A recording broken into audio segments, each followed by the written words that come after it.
Good morning, everyone. Can you hear me? Yes. Okay, I want to be sure. I want to thank you all for being here. My name is Pauline Brooks, and I am board president for the California Alliance of Retired Americans. Welcome to our 22nd annual convention. This is our first all virtual convention. So we thank you in advance for your patience with any technical problems we will be having. From including several, we have, excuse me, we have packed the agenda for today. We have some great speakers, and we will be hearing from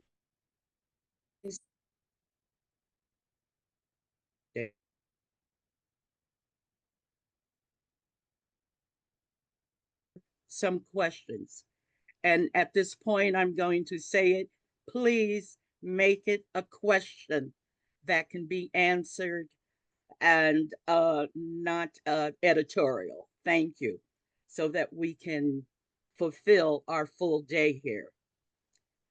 If you have any technical support needs that cannot be solved via the chat, we have a phone support line which you can reach by calling 510 663 4086.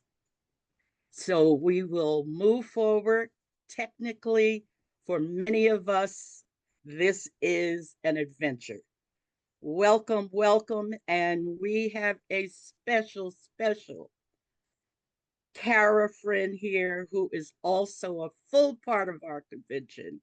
And he is none other than our own John Bowser, who is senior advisor to Social Security Works. And of course, we all who are 50 and over know him by. I turn it over to John, my friend. Thank you. Thank you. Thank you, Pauline. And I did love your choice of words, which is we apologize in advance for any technical difficulties we will be having, rather than we may be having. That's usually the story on Zoom meetings. But welcome everybody to the very first Kara totally virtual convention. There have been 22. I've been at quite a few of them over the years because we at Social Security Works just want to say to Kara that there is no better ally anywhere in America than this group. And we have done so much work already this year together. So many rallies outside hospitals and outside congressional offices to try to hold people accountable for the votes that they have been taking. And as many of you know, and many of you are participating in, this time period right now in the state of California is all about Prop 50 and making sure that Prop 50 gets passed.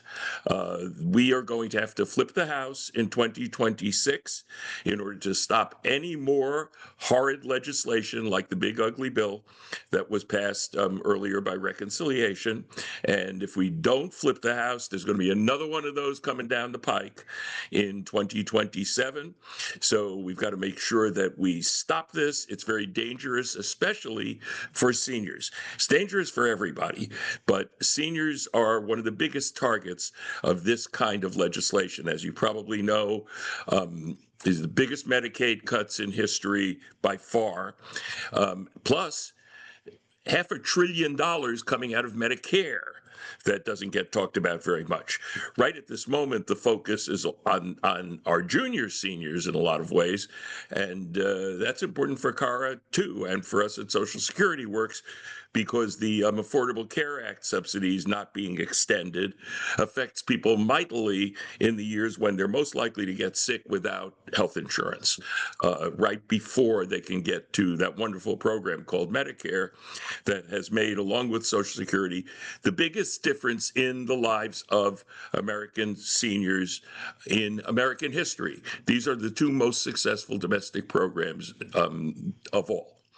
So, without getting too much in the weeds here at the beginning of this program, just understand that passing Prop 50 is an absolute necessity. The bear, and I have a few of them behind me. Okay, those pictures were taken in Alaska, I admit it. But the bear in California is going to roar on November 4th. This is a must. And I urge everybody to do what I am doing, which is show up every Monday at 12 noon on the Cara phone bank for yes on Prop 50. The vote is yes. Get that in everybody's head.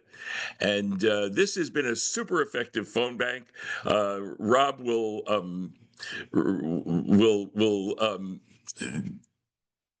tell me whether we got to 100. I don't think we quite got to 100 last Monday.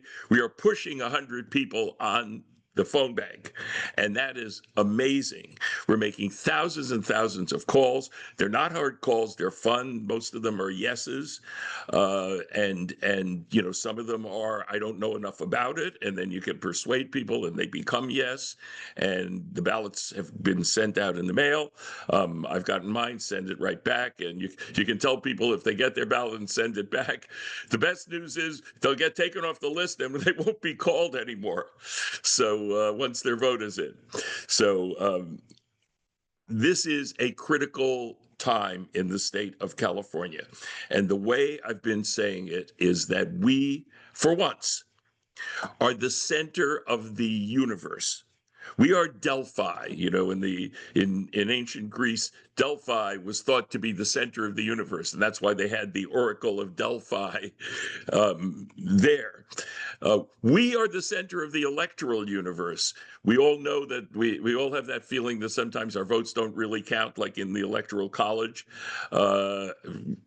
We still got to vote, but how much difference does it make? Right now, we make the biggest difference in America. When they go low, we fight back, and we are fighting back. I am the guy in the movie Grease. Pauline did refer to my Sha-na-na career. I'm the guy who in 1978, during the big scene at the Hop, when Sha-na-na sang every song, and Cha-Cha Di Gregorio and Danny Zuko were doing the limbo, I'm the guy who was somehow talking about what's going on in this regime that we have in Washington and this party that appears to be trying to decimate the lives of Americans, because I'm the guy who said, how low can you go? How low can you go? Say it with me. How low can you go? How low can you go? And it does seem as if there is actually no bottom. So when they go this low, we fight back. And that's my message for today. As Bowser would put it, bum bum bum bum bum bum bum bum bum bum dang a dang dang a ding a dong ding. Yes, on Prop 50. Ooh, those low notes are good in the morning. Now, my distinct pleasure to introduce my friend and doing a great job as the executive director of the California Alliance for Retired Americans, Rob England. John, thank you so much for being here and for introducing the convention. Hi all, Rob England, Executive Director for CARA. Today I am going to review the events that we're going to be conducting today.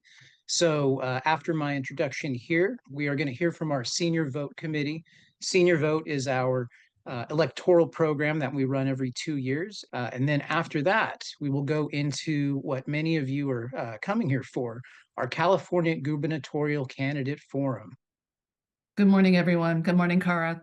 Thank you for the opportunity to address all of you this morning. And I'm just grateful for all that CAR continues to do to be on the front lines of fighting for civil rights and social justice and really fundamentally our democracy. So thank you so much. I'm come to this candidacy as governor with just really extensive executive experience as your state controller. Was state controller for 8 years between 2015 and 2023.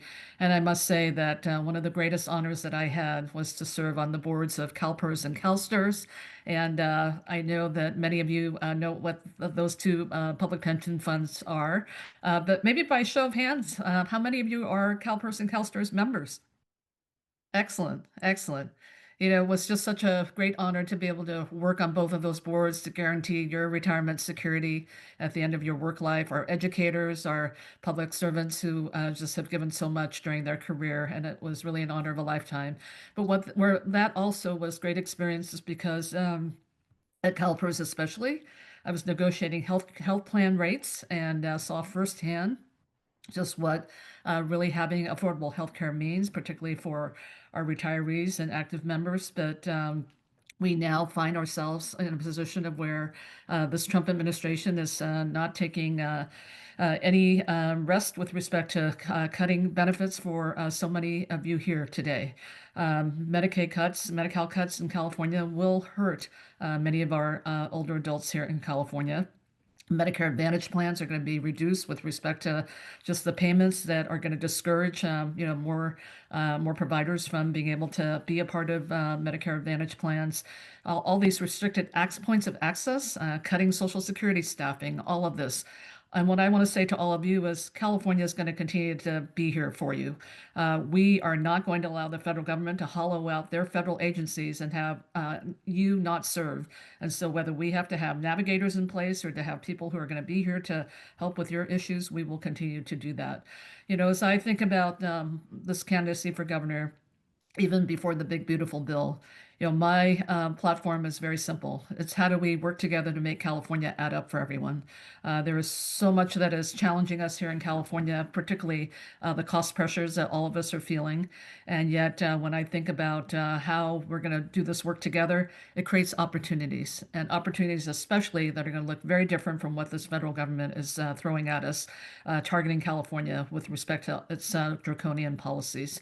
I think about how we're going to really focus on elder care and how that is going to be a hallmark of California, how we take care of our older adult loved ones and having community options and being able to have people like my 102-year-old mother be able to age in place in her home.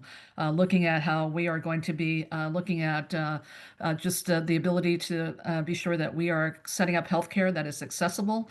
And I know that single payer may have been set back for a little bit because of this administration, but we're not going to stop in terms of looking at how we're going to get there. And I think the ways that we look at how we just mitigate some of these cuts that may be coming is a great way to look at how we pilot what single payer looks like so that people have a comfort around moving towards that kind of a system. I have really been had the great fortune of serving California as a statewide official. And as I think about this race, especially the way that I have been able to meet so many of you in your own communities, running a grassroots campaign, understanding what their top needs and concerns are.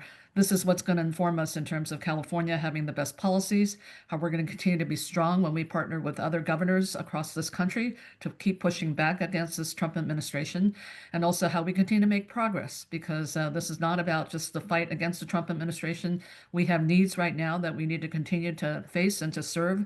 And because of my fiscal and financial management background, I believe that I'm qualified to be able to just be sure that we are setting up programs that are continuing to meet everyday Californians' needs, and at the same time continue to make progress as a state economy, and how we begin to continue to grow our economy as a way to become more resilient against future attacks on California by the federal government.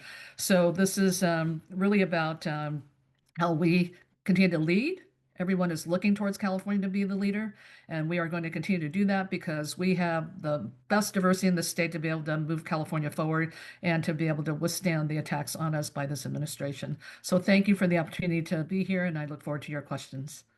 Thank you, Betty. My name's Daisy Oram, and I'll be asking you questions today. Our Okay. first question for you is, what would you do as governor to make long-term care safer and more affordable for Californians? Sure. First of all, we have to really value the people who are providing this care. And some of the rules that I know the Trump administration is looking at to destabilize long-term care are things that we need to take a look at in terms of how we can help stabilize that type of care. And first and foremost, we need to be sure we are caring for the people who are providing the care to our older adults. And so one of my platforms going forward will be, how do we stand up a care economy here in California that is going to value the people who do this work, and that is going to professionalize how they do this work and give them the tools to do it well, that will enhance quality of care as well.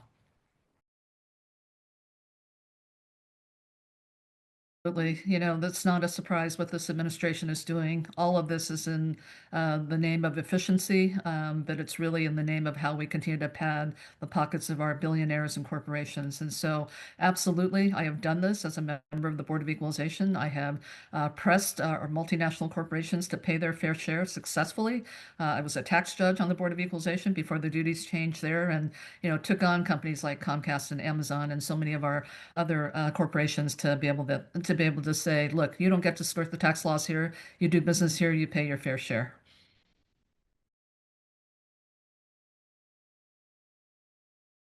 Well, fund the oversight.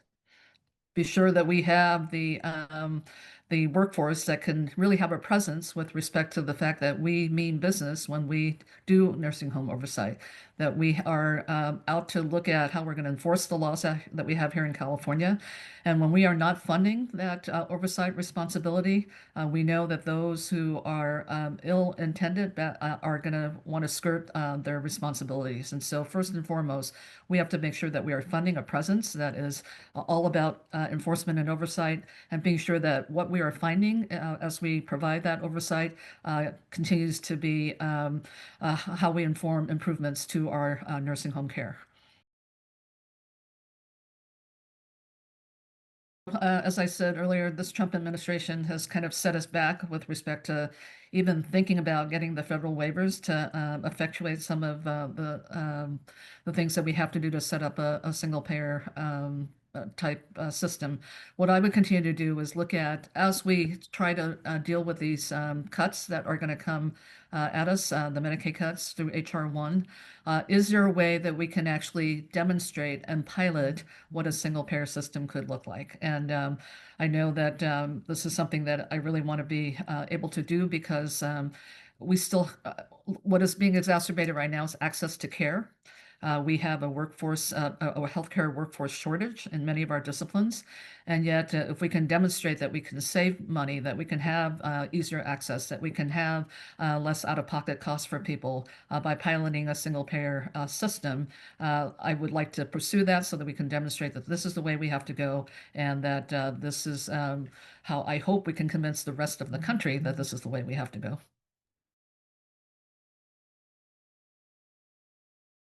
Look, this is it's a multi-pronged response, but first and foremost, we have to stabilize rents for people who are already renters. With 44% of Californians as renters who are rent burdened, over half of them are rent burdened, paying way over 30% of their income for rent costs. We have to stabilize the situation, because they're just really one step away from becoming unhoused. And so to me, this is a crisis in the making if we are not able to stave that off. I'm the only candidate running for governor who supported rent control on the last ballot. And this is really giving the tools to the local governments who have this also have the responsibility for approving development and housing, making housing decisions. And so we have to keep those authorities at the same level of government. But this is also where we need to think about options for how we are going to continue to provide affordable housing.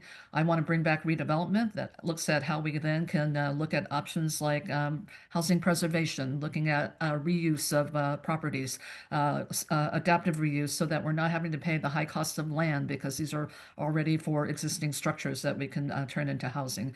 So it's an immediate issue that we need to take care of, but rent stabilization, rent control should be a part of that. And this is not to discourage, by the way, the mom and pops who are landlords. We're going to be sure they're not they're not affected in terms of losing their livelihood, but this is about being sure that we are keeping every renter housed because it is more cost effective than when they become unhoused and then are looking to become permanently housed again.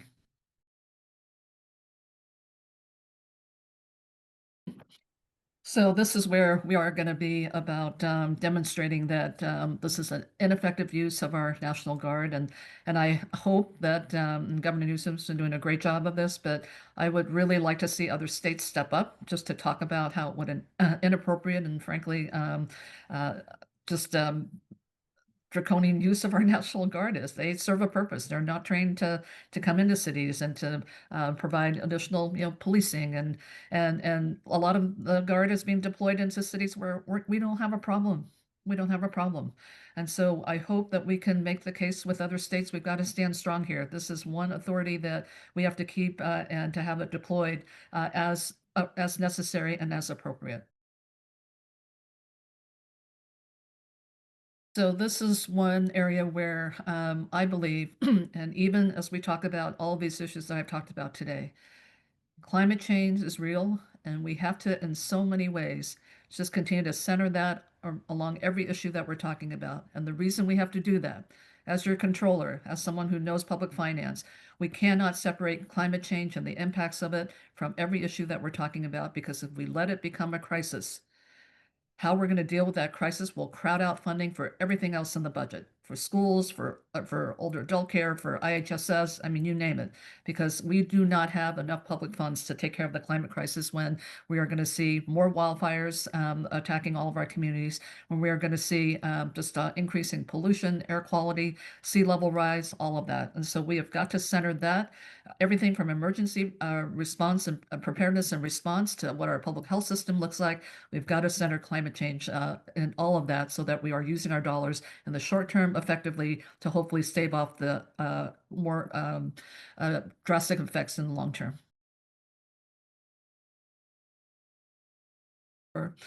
So I think we have to get more creative about options for all of our older adults, and particularly for those who don't have resources.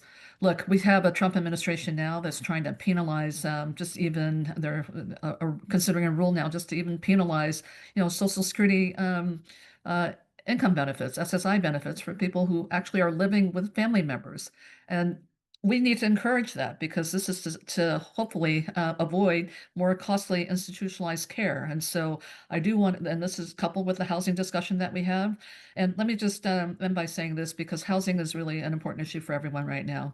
As a state, we can incentivize business development when we talk about housing, because if we just talk about housing and building to the demand, we're not talking about how we're going to generate economic opportunity to actually provide for economically sustainable communities. And this is what we have to think about. How are we bringing in the opportunities for economic mobility for our workers and our young people? How are we looking at the ability for our older adult population to age in place and to be in living situations that are going to keep promoting their health and well-being?